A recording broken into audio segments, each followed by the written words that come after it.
देखें शायद। हेलो दोस्तों, अभ्युदय एजुकेशन सेंटर में आपका स्वागत है। आज की क्लास में हम रीजनिंग में कोडिंग डिकोडिंग का अगला कॉन्सेप्ट, अगला रूल समझेंगे।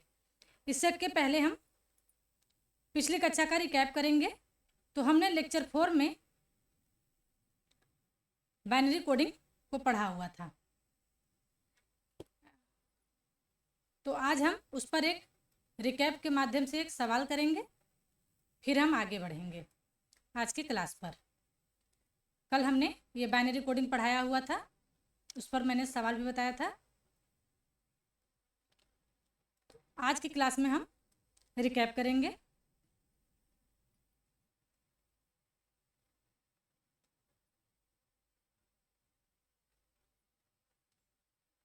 और हम इस पर 2 सवाल हल करेंगे। पहला सवाल होगा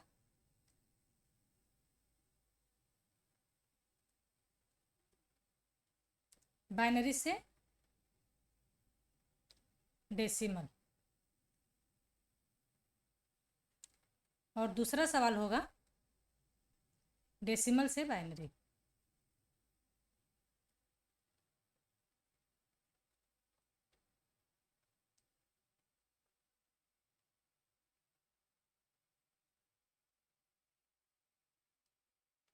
तो बाइनरी से डेसिमल में हम एग्जाम्पल देखेंगे।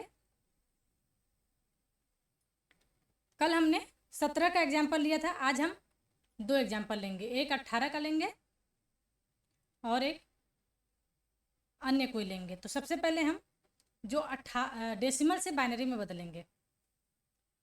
तो 18 एक डेसिमल संख्या है, हम इसको बाइनरी में बदलने के लिए मैंने कल बताया था कि इसको हम 2 से भाग देंगे, और तब तक भाग देंगे जब तक कि इसमें शेषफल 0 ना आ जाए। तो आप 2 से भाग देना शुरू करेंगे तो 2 दूना 18, तो यहाँ पे शेषफल आया 0। 2 चौका 8, तो 2 चौका 8 यानी 9 में से 8 गया तो 1 बचेगा, यानी शेषफल 1 बचेगा। 2 दूना 4, यहाँ शेषफल 0 होगा। 2 एक कम 2, यहाँ लास्ट में 1 लिखना पड़ेगा हमें, और यहाँ पे शेषफल 0। तो जो डेसिमल संख्या है 18, इसको हम बाइनरी में बदलेंगे।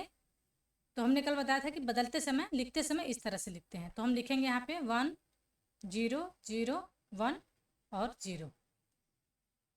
ये हमारा आंसर हो गया। आइए हम इसी संख्या को आपको डेसिमल में फिर से परिवर्तित करके बताते हैं। तो हम इसी को डेसिमल में परिवर्तित करेंगे। तो सबसे पहले बाइनरी संख्या लिखेंगे 1 0 0 1 0।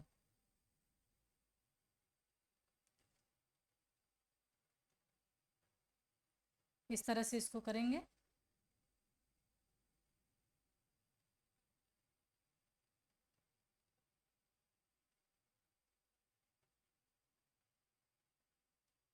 तो हमने कल बताया था कि हम इसको भरना शुरू करते हैं इस तरह से, और भरते कैसे हैं? 1 2 4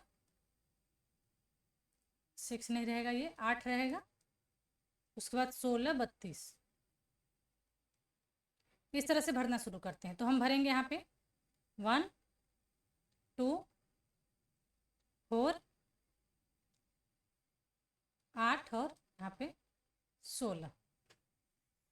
तो हमने नेक्स्ट नियम ये भी बताया था कि जो 1 के पास होगा, जो 1 के नीचे होगा, 1 के नीचे क्या है? 16, और इस 1 के नीचे है 2। इन दोनों को एक साथ लेंगे और आगे हम इसको जोड़ देंगे, हो जाएगा ये 18। तो आप देख सकते हैं कि किस प्रकार से बाइनरी से डेसिमल और डेसिमल से बाइनरी में संख्याओं को परिवर्तित किया जा रहा है। डेसिमल को बाइनरी में बदलने के लिए हम 2 से भाग देंगे ऑलवेज, और शेषफल को इस साइड लिखते जाएंगे। ये हमारा शेषफल वाला कॉलम है।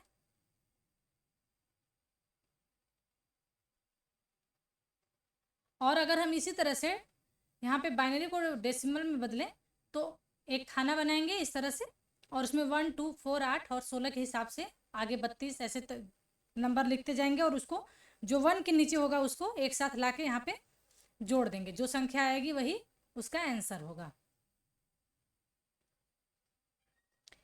तो चलिए, हम ये कल का रिकैप हो गया, हम आज की कक्षा को शुरू करते हैं। आज की कक्षा में हम पढ़ेंगे सिंबल कोडिंग, यानी हमारा होगा प्रतीक कोडिंग।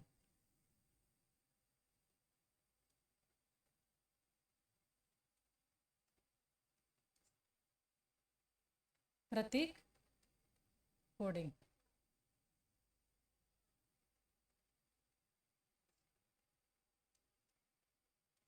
Symbol coding. इस प्रकार के प्रश्नों को हल करने के लिए अक्षर के साथ कोई ना कोई सिंबल दिया होता है। इसमें अक्षर के साथ सिंबल दिया होता है जिसको हम हल करते हैं। अक्षर के साथ सिंबल दिया होता है जिसको हम सॉल्व करते हैं। तो एक क्वेश्चन के माध्यम से देखेंगे हम।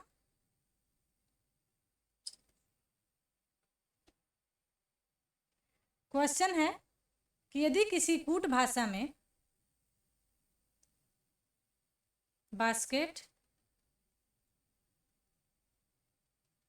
यदि किसी कूट भाषा में बास्केट को लिखा जाता है 5%, 3 हैश और 4 2।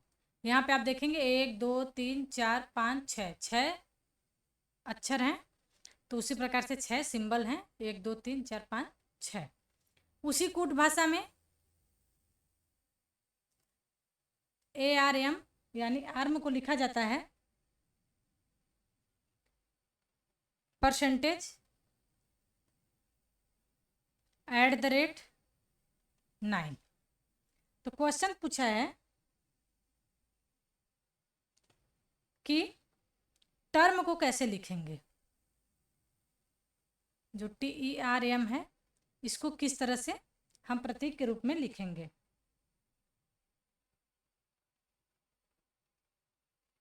प्रतीक के रूप में कैसे लिखेंगे, ऐसा यहाँ पे क्वेश्चन पूछा हुआ है। तो इसको हम सॉल्व करने के लिए सिंपल सा देखेंगे कि जो बास्केट है, यही लिख देते हैं,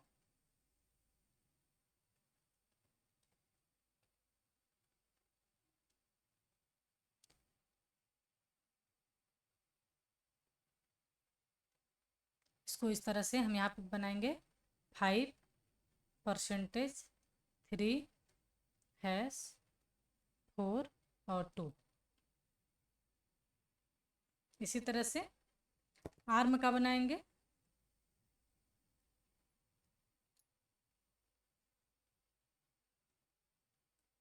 ARM, इसका % R को @ और यहाँ पे 9। इस तरह से ये क्वेश्चन दिया हुआ है। तो इन दोनों से हम देखते हैं कि A का जो मान है वो % है, यानी जो दिया हुआ पूरा मान है वो सेम लिखेंगे हम। इससे यह निष्कर्ष निकलता है कि दिया हुआ मान को हम सेम लिखेंगे। तो यहाँ पे टर्म का निकालना है हमें। तो टर्म के लिए सबसे पहले टी का यहाँ पे क्या दिया है 2, ई का दिया है 4, ई का यहाँ पे दिया है 4, आर का यहाँ दिया हुआ है @ और एम का 9 दिया हुआ है, एम का ये दिया है 9। तो इस तरह से हम देखेंगे कि इसका आंसर हमारा 2 4 @ 9 हो रहा है।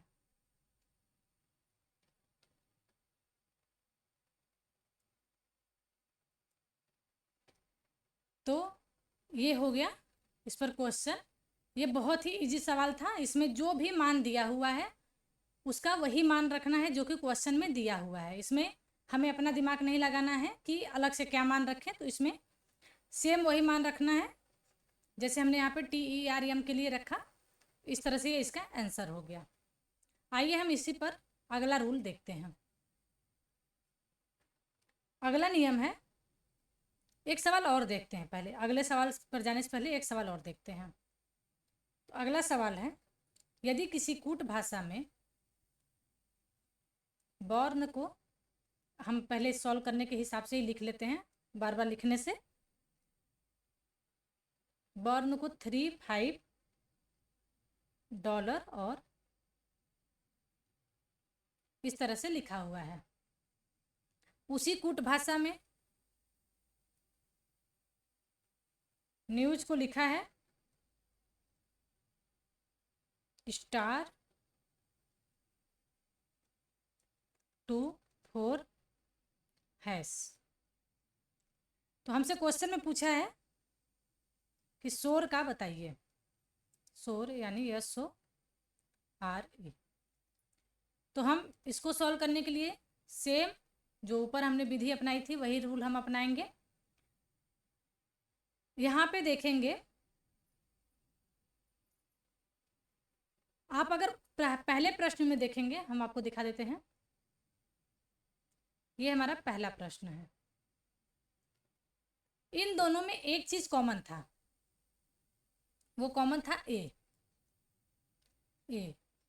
ये इसलिए दिया हुआ है, जैसे यहाँ पे परसेंटेज है और यहाँ भी परसेंटेज है, ये इसलिए दिया हुआ है कि आप इस बात से कंफ्यूज ना रहें कि हमको अगला मान इसका क्या मान होगा। जैसे इस तरह से सवाल होगा ना, सवाल तो इस तरह से लिखा रहेगा, हमको इस तरह से सॉल्व करना रहता है। तो हम ए और ए दोनों, ए को देख कर यह पहचान जाएं कि इसका मान परसेंटेज है, यानी जो दिया हुआ है वही मान हमको पुट करना है। आप इस क्वेश्चन में भी देखेंगे तो यहाँ n और यहाँ भी n, इन दोनों का मान स्टार दे दिया है, ताकि हमारा कन्फ्यूजन दूर हो जाए कि हमें यही मान रखना है या फिर कोई और। तो चलिए रखते हैं। यस के लिए यहाँ से हैश, यस का मान हो जाएगा हैश। ओ का मान हम यहाँ से निकालेंगे 3। आर के लिए यहाँ पे $, दिया हुआ है, और ई के लिए यहाँ पे 2 दिया है। बहुत ही इजी क्वेश्चन है, बहुत जल्दी हो जाएगा। ये इसका आंसर हो गया। बस हमको ध्यान रखना है कि जो क्वेश्चन में दिया है उसी का मान हमको डायरेक्ट लिख देना है। तो चलिए हम अगला टॉपिक फिर से पढ़ते हैं। एक आज लास्ट है ये कोडिंग डिकोडिंग का लास्ट टॉपिक, शर्तानुसार कोडिंग। शर्तानुसार कोडिंग। इस क्वेश्चन में कोई ना कोई आपको शर्त दिया रहेगा, उस शर्त के हिसाब से आपको क्वेश्चन को सॉल्व करना रहेगा। तो डायरेक्ट हम क्वेश्चन के हिसाब से ही सॉल्व करके देखेंगे। जैसे कोई एक ग्राफ दिया है, यहाँ हम बना लेते हैं।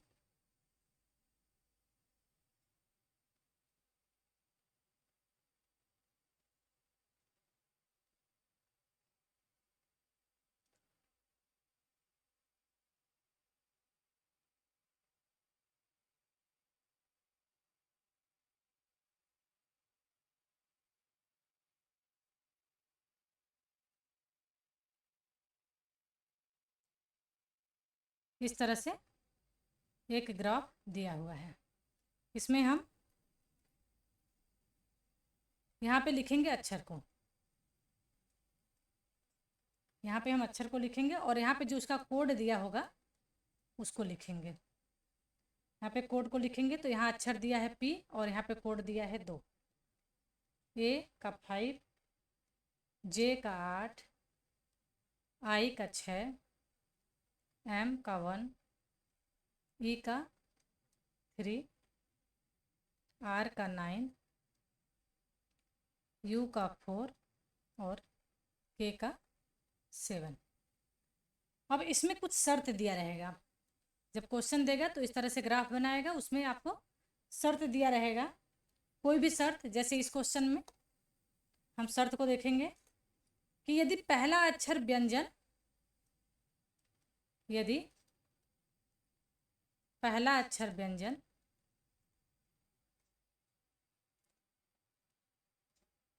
और अंतिम अक्षर स्वर हो, और अंतिम अक्षर स्वर हो, ऐसा हो तो दोनों के बीच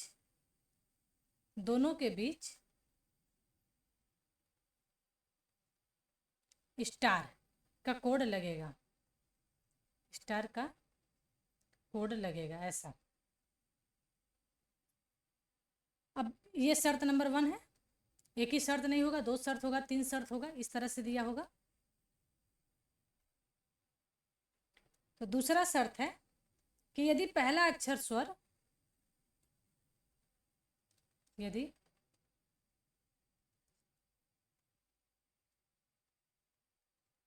पहला अक्षर स्वर और अंतिम अक्षर व्यंजन हो, तो दोनों के बीच डॉलर का कोड लगेगा, दोनों को डॉलर के कोड के रूप में निरूपित किया जाएगा, इस तरह से लगेगा।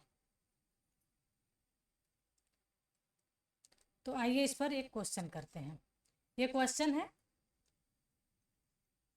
इसमें एक ग्राफ देगा आपको इस तरह से, और उसके बाद 2-3 जो शर्त होगा उसको देगा। उसके बाद आपसे क्वेश्चन पूछेगा। जैसे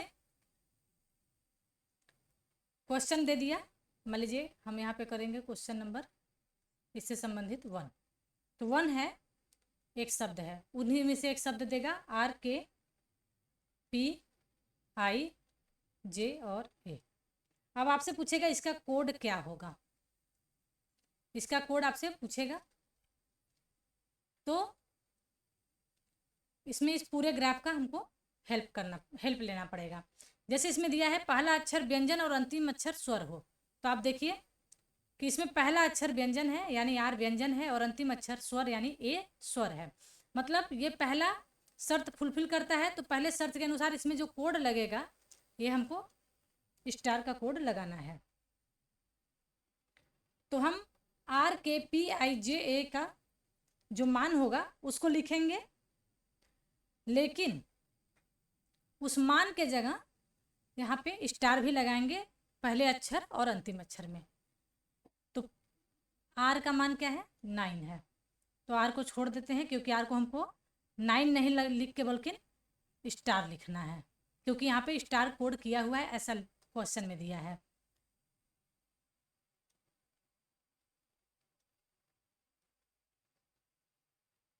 फिर उसी तरह से K का हम करेंगे, तो K का 7 होगा, K का होगा 7। P का करेंगे तो P का होगा 2। I का करेंगे तो I का दिया है 6, यहाँ से हम मान भर रहे हैं। और उसके बाद J का करेंगे तो J का मान दिया है 8। A का करेंगे तो A का मान दिया है 5, A का मान दिया है 5, और R का मान यहाँ से दिया हुआ था 9। इस तरह से इसका मान होगा। लेकिन हमको दिया है शर्त में भी कि यदि पहला अक्षर व्यंजन और अंतिम अक्षर अगर स्वर है तो हम उसको स्टार से कोड करेंगे। तो हम यहाँ पे 9 और 5 ना लिख के हम इसको क्या लिखेंगे, यहाँ भी स्टार, इसको गुणा का निशान भी बोलते हैं। तो हम इस निशान को यहाँ पे लगाएंगे, तो ये हमारा आंसर हो जाएगा। इसके लिए हमारा ये आंसर होगा। इस पर एक और क्वेश्चन करते हैं दूसरे वाले रूल पर, जिसमें अंतिम अक्षर स्वर व्यंजन हो। तो क्वेश्चन नंबर इसके हिसाब से सेकंड करते हैं। क्वेश्चन सेकंड हम अगर करेंगे, मान लीजिए हम एक कोई संख्या लेते हैं, कोई अक्षर लेते हैं AJIPKR, अगर इसी को पलट दिया है मैंने, तो इसको सॉल्व करेंगे हम तो इसके लिए क्या करेंगे, अब ये देखेंगे कि कौन से शर्त को फुलफिल कर रहा है। तो ये दूसरे शर्त को फुलफिल कर रहा है कि यदि पहला अक्षर स्वर हो, यानी देखिए ये पहला अक्षर है और अंतिम अक्षर व्यंजन हो, तो दोनों के बीच दोनों को डॉलर से कोड किया जाएगा। तो अंतिम अक्षर हमारे यहाँ पे व्यंजन है और हमको यहाँ पे कोड क्या लिखना पड़ेगा, डॉलर। तो पहले में जैसे हमने इन स्थानों पर कोड स्टार लिखा था, जिसको आप गुणा का निशान भी बोलते हैं, तो हम यहाँ पे पहले से ही इसमें डॉलर भर लेते हैं। तो ये हो जाएगा डॉलर और यहाँ भी हो जाएगा डॉलर। अब हम JIPK का मान जो ग्राफ में दिया हुआ है वहाँ से लिखेंगे।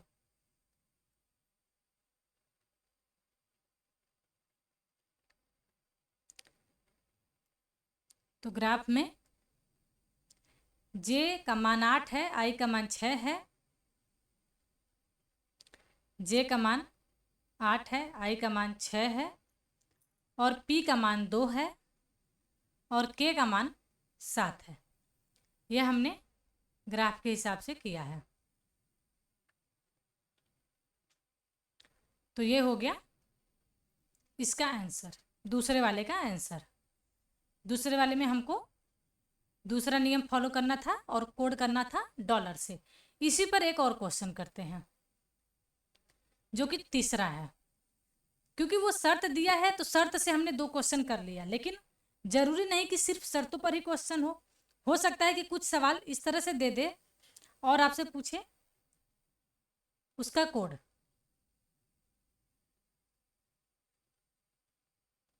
अब इसमें देखेंगे ये भी व्यंजन है, ये भी व्यंजन है, मतलब इसमें ना तो पहला नियम लगने वाला है ना ही दूसरा, क्योंकि पहले नियम में क्या है कि पहला अक्षर व्यंजन और अंतिम अक्षर स्वर हो, और दूसरे में है कि पहला अक्षर स्वर हो दूसरे और अंतिम अक्षर व्यंजन हो। लेकिन हमारे क्वेश्चन में तो दोनों व्यंजन है, यानी इसमें कोई भी शर्त को फॉलो नहीं किया जा रहा है। तो हम इसको क्या करेंगे, एज इट इज जो नंबर दिया होगा इसके स्थान पर इसका कोड जो दिया होगा हम उसको डायरेक्ट लिखेंगे। तो आप ग्राफ से देखेंगे, यहाँ जो ग्राफ है हर बार हम इसको ध्यान में दे रखेंगे कि K का मान 7 है, P का मान 2 है, A का मान 5 है, J का मान 8 है। इस तरह से हम करेंगे।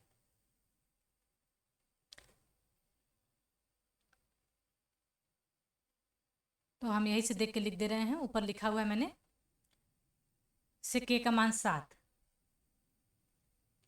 K का मान 7 है, P का मान 2 है, R का मान J का मान 8 है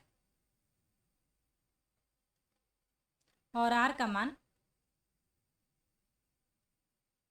हम R और क्या बचा है M ऊपर से देख के आते हैं।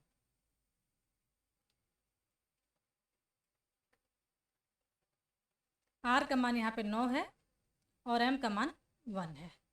तो हम इसको यहाँ से भर देंगे।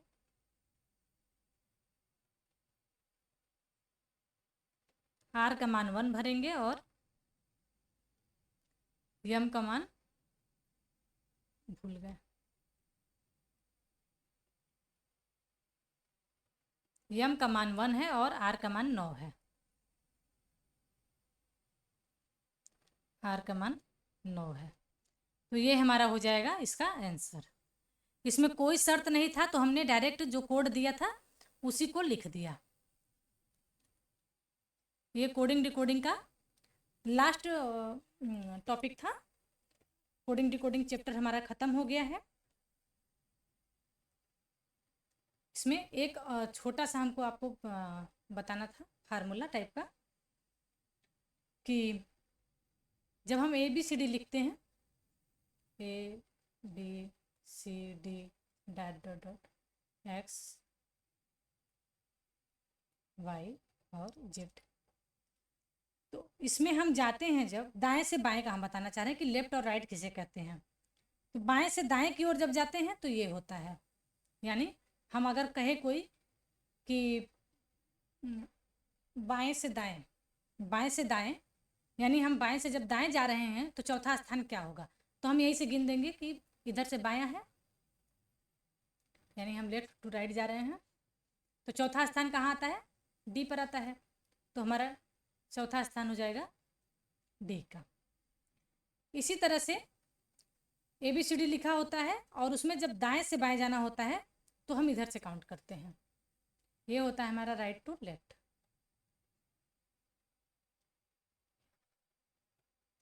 अगर हमसे इसमें कोई पूछे कि राइट से लेफ्ट यानी दाएं से बाएं की ओर जाते समय चौथा कौन सा अक्षर है, तो हमारा चौथा अक्षर ये हो जाएगा, क्योंकि पहला ये होगा, दूसरा ये होगा, तीसरा ये होगा, चौथा ये होगा, तो हमारा चौथा अक्षर हो जाएगा W। हमको आपको यही बताना था। ये छोटा सा फार्मूला टाइप का है, आप इसको याद रखेंगे तो ज़्यादा अच्छा रहेगा। बाकी हम कोडिंग डिकोडिंग पर, आज हमारा चैप्टर ख़त्म हो गया तो हम इस पर एक पूरा क्वेश्चन का लाएंगे, जो विभिन्न परीक्षा में आया हुआ क्वेश्चन होगा उस पर हम एक वीडियो बनाएंगे जो कि आपके लिए बहुत यूजफुल होगा। और हमारे अन्य वीडियो की लिंक आपको डिस्क्रिप्शन में दे दी गई है, आप वहाँ से जाकर उसको देख सकते हैं, वो आपके लिए बहुत यूजफुल है। Thank you. जय हिंद दोस्तों।